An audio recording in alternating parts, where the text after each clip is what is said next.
an icon, she's a legend, and she is the moment. Now come on now. Welcome to another episode of Never Date Just One Sis. I am Arthur Trying to See, Coach Erica, and we are on a journey to learn how to never date one if it's the last thing we do.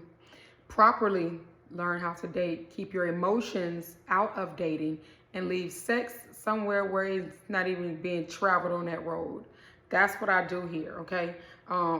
Aside from helping you heal some things that you refuse to heal and then build you back up so you can get back out there and find the best man for you. Now, I went through several different topics. Make sure you subscribe to this channel, share this channel, comment on the videos. I've been wanting a lot of y'all to comment on the videos. I see likes, I see the views. I'm not sure of the views that the likes are not depicting the views. I'm not sure if you all are just watching it or coming in for 5 seconds, 10 seconds. I really wish that you would stay here for all of it. Get all of the information that you need, because had you had it before, then your dating life, your relationship life wouldn't be in such a rut, but you don't have it. And you're not going to really get it from any other person who's out there giving you videos. They're going to tell you what worked for them. And I keep telling y'all can't go off things that work for Shira. You can't go off things that work for this person that worked for them based on how they look and the time that they were in their life. Well, the men a long time ago were out in the desert at 12 p.m. in the daytime begging us to come home. Jodeci, they don't care if you come home now. There's already somebody else in your spot. So we're dealing with a different breed of men. So anything that you're learning from those who don't have that type of men, who have not dealt with that type of men, it's not going to be able to help you. Some of the tips will, majority of them won't. Why? Because again, a lot of things that men are doing is going to be based on aesthetics, looks, how you present yourself. It's never going to be based on if you're a good woman. Men don't want good women, period, okay? Now, today I came across, y'all know I come across tireless videos on TikTok, but I scroll it so I can find content that's relevant for me to discuss with y'all, because I'm trying to bring y'all back to a place where you're not using your emotions when you're trying to make an informed decision on if this man needs to stay in your life or if you need to get rid of them. It should be based on if your needs are met and the actions. It should not be based on how you feel all fuzzy inside, like that other man said. Y'all want that feel-good love, but that feel-good love is the reason why a lot of y'all feelings are being hurt, even mine's. At the end of the day, marriage was a business deal. It was never built on love, so take that out of it and learn how to get your needs met so that you don't feel used and you can now just feel useful. So here's the video. With the nigga that I love. Especially if he ain't good for me. If I'm loving somebody that ain't good for me, then I gotta examine why I love this motherfucker. It's a nigga I won't call right now on my line. Do you understand me? He got that shit I like over there. I'm not answering you. I don't even need to hear your voice. Cause you got that shit I like. I love some of that shit you got over there, but you ain't do right by me. So I gotta stay over here. And I gotta stand on it. Cause I told you last time you talked to me was gonna be the last time you talked to me. And I'ma stand on it. And it don't change that you got that shit that I like over there. It don't change it. I still like it too. I do. I still like it a lot. Sure, to say the least. But aside from immaturity, broken. The only question that I'm going to ask you all, and I had to ask myself too, when I had to come out of situations that I thought was good for me, that turned out to be the worst thing moving on earth, especially for me. So I had to ask myself, how did I like or love someone who did not treat me how I wanted to be treated, who did not respect me in the manner I wanted to be respected? How did I develop any type of likeness or love towards an individual that has shown me that I can see?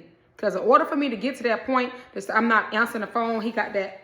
I'm not answering the phone. He got that mess I like over there. In order for me to have gotten to that point, what did he show me that made me love him? I hope it wasn't sex.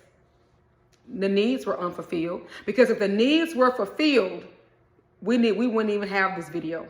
She would still be over there if the needs were fulfilled. But I can tell from what she's saying, her needs were unfulfilled, yet she liked the physical connection between them. There was no emotional bond.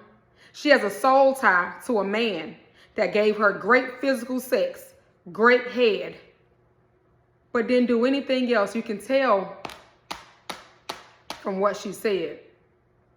He got that stuff I like over there, and I still like it. How do you all continue to like someone who has shown you time and again that you are not who they like? You are not their priority. They will not love you. You are not somebody who they will call a wife. How? When your needs are unmet. Did you develop love and light? I had to ask myself the same thing. It was because it came from a broken place. It came from a place where I was just trying to fill in the void that I had, which was self-love. And I thought if I extended myself and loved somebody else, that they would come back and love me how I should have been loving myself. The lack of self-love and self-worth will let you tolerate somebody who has some good stuff but not treating you in a good way. To the point where now you feel like he's still on my line, but I'm not answering you. I told him the last time that we talked, that was going to be the last time we talked. Why do y'all tell them what you're going to do? I think that the reason why y'all tell them, because I did, one of the reasons why you tell them is because you're hoping that they can hear you, feel you, and come back and say, no, baby, I love you, and prove their love to you, and things will change. It won't. Because you've already told him that you're finna go, so goodbye. He probably wanted you to get rid of you anyways. Let me show you. Listen. Listen. When men want to get rid of you, or they're no longer feeling you, or they're now interested in another woman and you've run your course, what we will do in instances is we will opt to gaslight you, start an argument, or project insecurities on you. Now, why is this happening? This is happening because he's expecting you to do what he's not man enough to do, which is break up with you on a respectful ground. See what I mean? You think that he really cares that you're never going to call him again. That's going to be his last time talking to you. Absolutely not. He wasn't going to be man enough to let you know he didn't want to be there with you no more anyways. He was never going to tell you that. But he can gaslight you to the process because you like that mess he has over there, that stuff he has over there. You like that. But he doesn't like you. And in order to get rid of you, he has to do what he needs to do to make you get rid of yourself. She said she told him that would be the last time he would speak to her, and she has to stand on that. She dismissed herself because he wasn't man enough to dismiss himself. And then he's going to continue to call because he's already picked up on the lack of self-love and the lack of self-worth. So he already knows, based on y'all history, that usually you come back because y'all be giving chance after chance after chance for somebody to show you that they still who they was the first time they showed you. I don't know what's up with y'all in these chances, okay? But even though you have dismissed yourself, he's gonna still try because y'all history shows that you've allowed him to come back at one point. See, if you had to cut it off the moment the negative behavior, the moment the inconsistency showed up, the moment you felt that your needs was unfulfilled, if you had to cut it off then and stood on business then he would have, it would have had a more profound impact on him because you would be the woman that got away. But you didn't do that. And listen, if you talk to some men, they'll tell you the women who got away, they always try to, at some point, reach back out to her because they know that that's the woman that they want to be with, who they should be with. She got away though. She walked away and she never came back. She didn't let 8 or 9 times of mistreatment, cheating, and all those things go.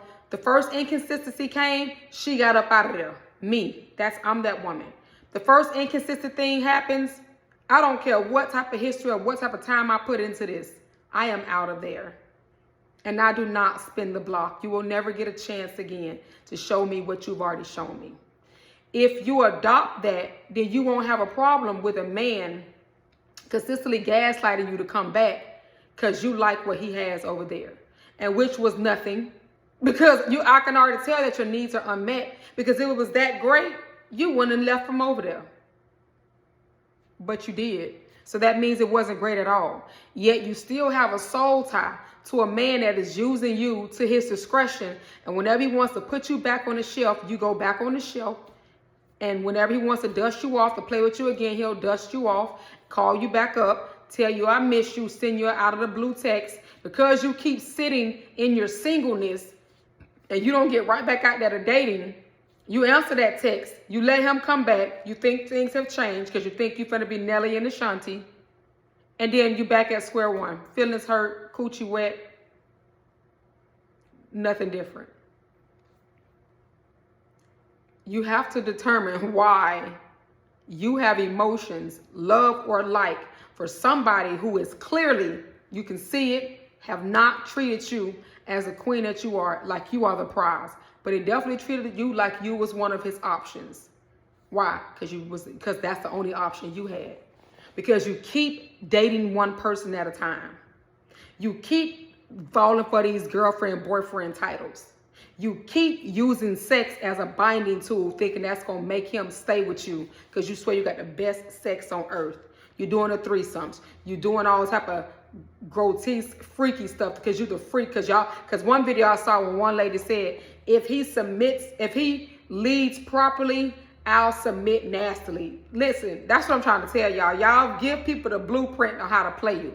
So if he want to play the role of leading, plan some dates, plan a vacation, because that's what y'all think is leading. Planning dates, plan some vacations, and buying you what you want. Y'all don't even know what real leadership is because you've never had a leader in your life leading you to the greatness and the happiness that you deserve. You've only had people that led you right back to the bedroom.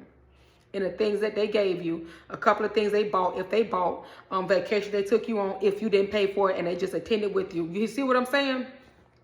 You'll submit nastily. Oh, I meant hump, whatever, naturally.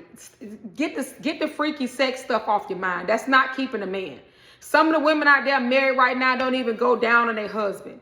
Some of the women married out there right now don't do none of the stuff that y'all do. That is not how you keep a man, with some nastily sex. And you think you could just give it to him at any time and suck him dry and all that stuff. He gonna still have needs that you're not gonna be able to fulfill because you're still trying to put the sex down on him nastily.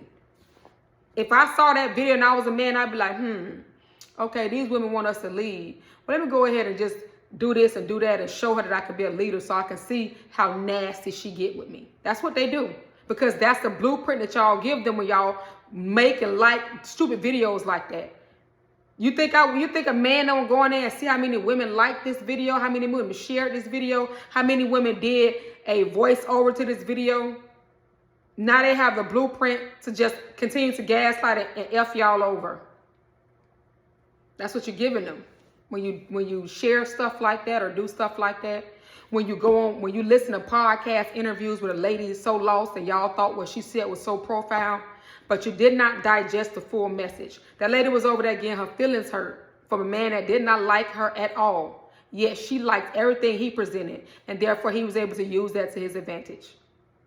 But let me show you what it sounds like when it's properly done, when a man is in his divine masculine energy. The type of men that you do want to attract, the ones that will be honest with you. But those men are afraid to be honest with y'all because for some reason, y'all hold on even more when they tell you that they don't want to be with you. This is the difference. Listen to the difference of a divine masculine man who handles things the right way, but what he's afraid that you're going to do if he does it this way. Men want to get rid of you, or they're no longer feeling you, or they're now interested in another woman and you've run your course. What we could do in a lot of situations is we could operate out of our divine masculine energy, and we could inform you of how we feel, be transparent, let you know we're going in a different direction, and leave it at that, right? The problem with that is a lot of men know that when you do things on a true masculine level, it actually makes you more attractive. Not only that, it actually makes it harder to get rid of said woman, because when you do things in a very respectful masculine way, she just becomes more attracted to you. And now this woman is wondering why this is happening when she felt like things were fine, but now he wants to go a separate way, and he's being truthful and respectful about it. She still wants to be with you. Men know that. He would have had to worry about you lingering there if he would have actually done it the right way. So the reason why they won't do it that way, because y'all won't go. Remember I told y'all that y'all sometimes be wearing out y'all welcomes, doing too much, overextending yourself, meeting all of his needs. His needs eventually are going to change. And instead of him telling you that the right way, hey, babe, I know the last 3 years probably been great for you. I thank you for everything that you did for me because I'm at a different level in my life right now. But right now, I don't see us having a future. You're going to cry, but you're still going to call him and beg him to come back because you still want him to see your worth. Okay? But no, he's not going to do that. He's going to do the opposite. He's going to make you think that he's a jerk and an asshole so that you can cut yourself off. And again, I ask, what could he possibly have that you liked or loved that much if it's evident that you was just a placeholder and he was no longer interested in you? How do you all miss the red flags? They shoot up like as bright as my hair. But for some reason, y'all lower them down and still try to go full throttle. And then you always say, well, I'm going to stand on business. I'm not going to call him. He doesn't care. And then you'll tell him, no, I ain't going to call you no more. He doesn't care. That's exactly what he expected to do. Because if he did it the other way, you still wouldn't go nowhere. So dismiss yourself. Ladies, if you stop putting your eggs in one basket, you'll be the one that does the dismissals. Give the pink slips. Check out when you want to. Your emotions are involved. You done put the sex in there. And you done put all this time in there. So you're thinking that you are indebted to this man who's finna walk all over you like a rug. And I can't blame him. I wouldn't blame him. You know why? Because you're gonna put yourself out there because you're gonna meet all of his needs and forget that you have needs. So the purpose of Never Date Just One is for you to learn what you need. After your self-evaluation, after you determine the things that you need to determine about yourself and what needs to change, then you'll be able to start going out there and getting your needs fulfilled, and you won't feel so used. You won't feel so hurt. You won't feel like somebody got pulled the wool over your eyes. You know why? Because you'll be pulling the wool over eyes. It's your decision. Women make the decision on who they're going to sleep with. Men make the decision on who they're going to marry. They still have the upper hand. So if you're a placeholder and you're thinking, okay, I'm just going to sex him, you can still hold that place, giving him the best sex of his life while he's still looking for his prize because he doesn't think that you are. But when you start acting like a prize and letting them know from the beginning, there are options. You are not the only one. Baby, if I'm not talking to you, I may be over there talking to him. I told you what my ex-husband said. But what, I need to schedule an appointment to come see you? You absolutely do. Because it's no longer just you. It is other guys. And then he got straight to where he needed to be. That's it. That's the post. It's as simple as that. Not only do you need to stand on business, you first need to know what your needs are. You second need to stop putting all your eggs in one basket. You need to learn how to roster date to compare one man to the other. And whoever gets the prize or gets there quicker, that's it. We don't cut people off on the roster. We let them fall off themselves. Because anybody that's not a lover can go in a friend zone and be a homeboy. Everybody you meet and connect with is not going to be your mate. Nobody you should date. And definitely not your husband. Get your head out of the clouds. While you keep making plans for y'all, that man is only thinking about himself. You can tell in his actions because he doesn't put you first. It's evident. You have been loving people who has never put you first. They love bombed you. They gaslighted you. They didn't put you first. I know that. I had to go through the same thing. So get your copy of Never Date Just One. Learn how to do this the right way so that we can move to the next steps, because I'm headed to date number 2. And it doesn't mean that this is going to be the only person I'm dating. It just means that right now he just got a head start over the other ones that I've yet to meet. I still haven't found the perfect man for me. Tune in for the next video. Like, share, follow, subscribe to this channel. And I will see you again on another day.